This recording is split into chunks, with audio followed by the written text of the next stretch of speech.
D'abord, un salut chaleureux à Yacine, François, Patrick, et puis à tous ceux qui, à la RATP et à la SNCF, sont aussi menacés de sanctions. Un salut, bien sûr, à tous les grévistes et à tous les compagnons de combat. Oui, moi aussi, ça me fait chaud au cœur d'être là aujourd'hui. D'être là avec tant de monde. Parce que cela montre déjà ce que cette grève historique a gagné. Quelque chose qui ne fera peut-être pas la une des journaux, mais quelque chose qui est précieux, qui en réalité n'a pas de prix. C'est la solidarité ouvrière. C'est le fait que quand l'un des nôtres est attaqué, eh bien on se sent tous attaqués. Et tout le monde l'a dit. Les intimidations, les menaces, les sanctions de votre patron à la RATP, eh bien finalement ils jouent le même rôle que les gaz lacrymaux, que les coups de matraque, que les tirs de LBD dans les manifestations et devant les dépôts. Parce qu'effectivement, quand ils n'arrivent plus à nous faire marcher au pas, eh bien c'est le bâton et c'est la répression qu'ils utilisent. Si j'ai bien compris, parmi les charges qui étaient retenues contre vous, il y a une certaine reprise de VG Dream. Mais vous lui avez dit à votre patron que Macron est fan, qu'il l'a cité à l'Élysée, qu'il l'a embarqué dans ses valises quand il est allé en Côte d'Ivoire. Alors qu'est-ce que ça veut dire tout ça? Alors quand c'est Macron qui reprend VG Dream, tout le monde applaudit. Quand c'est vous, c'est le licenciement. Et puis, bon, pour être un peu plus sérieux, il y en a marre de toutes ces leçons de morale. Il y en a marre de toutes ces intimidations consistant à dire que la grève, c'est pas le blocage. Qu'il y a le droit de grève, mais que le droit de blocage, il n'existe pas. Mais Macron, lui, il se donne le droit de démolir nos retraites. Alors, oui, ici, je revendique le droit à la colère et le droit à la révolte.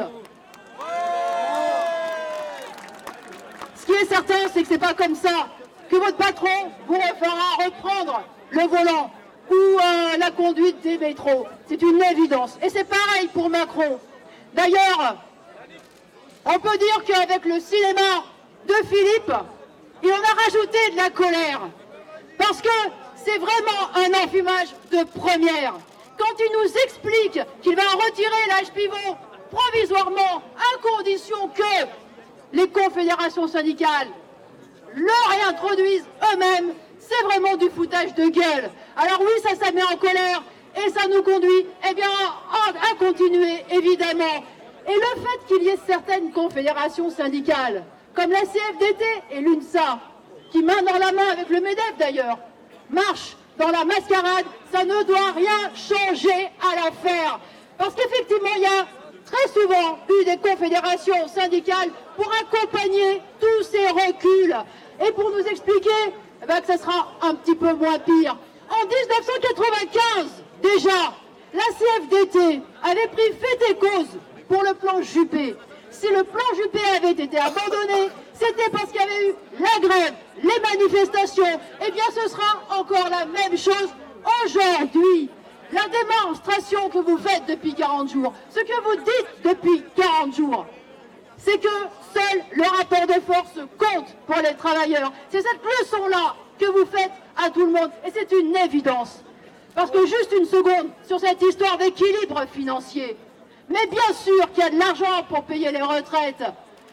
En 2019, ils ont annoncé que les actionnaires du CAC 40 avaient emmagasiné 60 milliards. Rien que 10%, 10 petits pourcents de ces 60 milliards, ça suffirait à aller trouver leurs prétendus 12 milliards qu'il faut trouver. Alors tout ça, eh bien, ça doit nous encourager effectivement à continuer. Ce que vous avez fait depuis 40 jours, c'est déjà une victoire pour l'ensemble du monde du travail. Parce que c'est la victoire de la conscience. Et parce que, effectivement, eh bien, quand on se bat et quand on appartient au monde du travail, eh bien, c'est la seule façon de se faire respecter et de marcher la tête haute. Alors, vive la grève! Bravo!